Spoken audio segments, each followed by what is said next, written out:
It was nearing the end of the summer, and James's time on the Ffarquhar branch had soon ended. Work was back to what it was before, and all was good for the engines. One day Thomas was waiting at Ffarquhar. He was simmering happily. As he waited, the driver and fireman were chatting to the guard. Did you hear about what happened to the station master last night? I don't believe we have, Jim. What happened? He was burglared. Just before he came home from his night shift, we assume. Oh gosh! I didn't really think he had anything worth stealing. You know how he's well known for his gardening, don't you? Well, his trophies that he won at competitions were stolen. Thomas was shocked. He'd never heard of a burglary on Sodor before. That's not all. They decided that the way they transport the stolen things would be through the station master's car. Oh, not that new one he's so proud of. The very same. It's a pity. And with that, the signal dropped. The guard hopped aboard Clarabelle and waved his green flag as the driver and fireman jumped into the cab.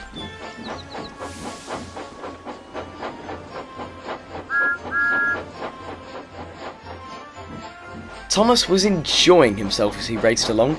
He went through the tunnel and the train was running nicely. The road ran alongside the railway line here, and Thomas remembered when he and Bertie had raced and the blue engine had won. Only because he was able to go through the hill, whereas Bertie had to go over it. But Thomas was adamant he was faster anyway. The reminiscing stopped, however, when a very familiar car came into view. Thomas immediately recognised the vehicle and desperately tried to get a closer look. Driver, can we go faster?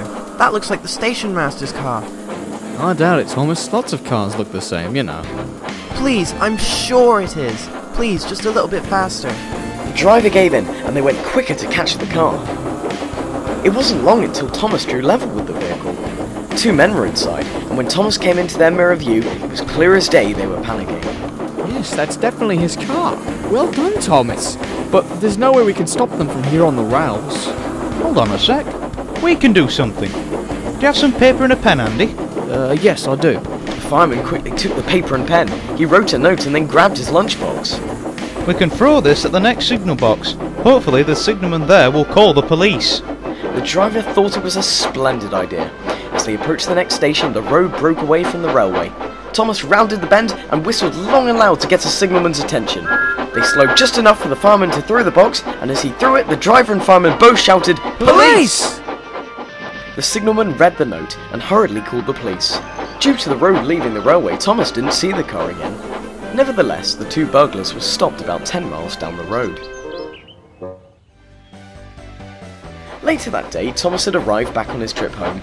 As he neared the station, a crowd of people emerged on the station platform, cheering the blue engine. He came to a stop, and the passengers applauded him and his crew for their quick actions. The Fat Controller, who was on the train, had also wanted to congratulate the few for their hard work. Well done, Thomas. You acted fast in a very serious situation. Very well done to your crew also. If you hadn't thrown the door, we would never have caught the robbers. All of the station master's belongings have been recovered, and his trophies are still in pristine condition.